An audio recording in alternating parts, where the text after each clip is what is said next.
Hey guys, it's Katie at scrappinkaty.ctmh.com, and I am going to attempt to keep up with Christy's Beautiful Life 30 Days of Sketches for the month of March. And that's where we will take a sketch every day, and you will see a video and or a post on Instagram. So there was a look at the sketch, and I've just pulled some pattern paper from my stash and then from a new collection.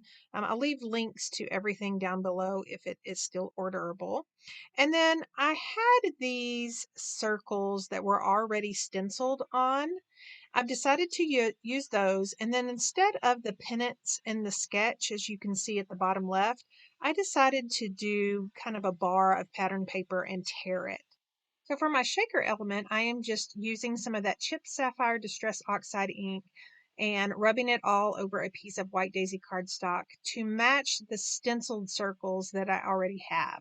And I will cut that circle off camera, and this will be the base to my shaker element. And then I'm going to just start gluing down these pieces of pattern paper across the middle of my page. Now, this base page has words on it, so it's really easy to line those up. And then I'm going to play with the placement of the circles. Now, I do have the sketch over on the side of my craft table, trying to look at it, trying to stay as true as I can to the sketch. But already I have more circles than what the sketch allows, so I'm going to have to kind of play with that.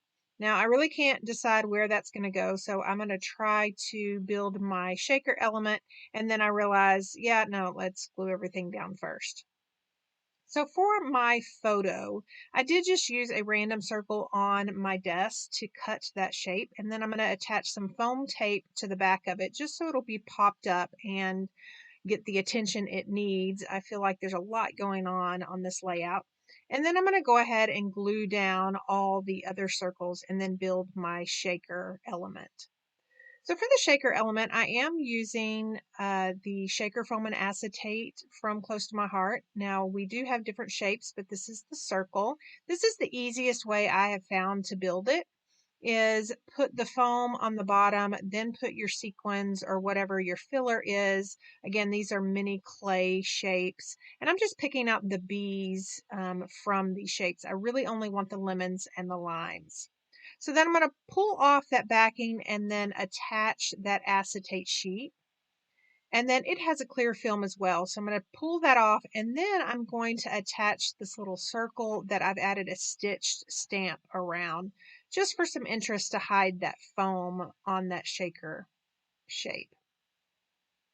So for my journaling, I have two white circles that I'm going to use, and I'm going to add some journal lines. Now, the easiest way that I found to do that is attach the circles or whatever I'm adding journaling lines to my Versamat, and then get out my T ruler and either a pencil or pen. In this case, I am going to use a pencil because once I do my journaling, I'm going to want to erase those lines.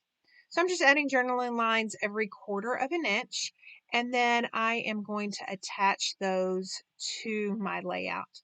Now, unlike the sketch, I'm going to kind of go left to right instead of up and down. And then part of my title, I've decided I want to be sweet. Now, I did have to mask the dreams off of that stamp set, but overall, I think it looks really good. I have enough of those blue elements from that Distress Oxide ink. And then, of course, those white circles will have my journaling. Now, I am trying to keep those circles pretty much on top of that yellow piece of pattern paper across the middle because of all the words that my base page has, if that makes sense. So I definitely wanted some splatter and stuff like that. So I'm going to start with those little lemons and limes from the same package that I did the shaker element. And I'm just attaching those with the micro glue dots. And then I'm going to pull out a couple of hearts. Now I have a larger one and a smaller one. I've put them both on the block, and I'm just inking them up in candy apple ink.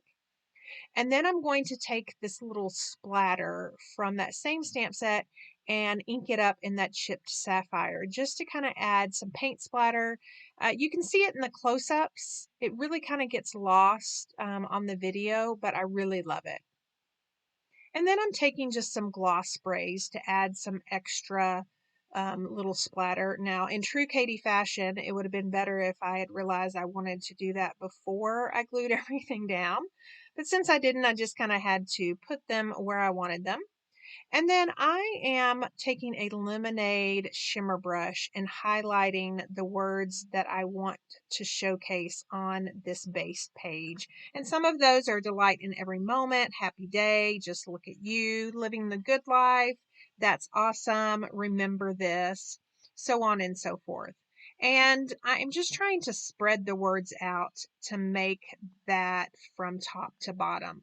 Now, don't forget that this is part of a YouTube hop and an Instagram hop, and I will leave all the links down below to the ladies that you can go check out and see what they did with today's sketch. And don't forget to check back every day in March to see what we have to share.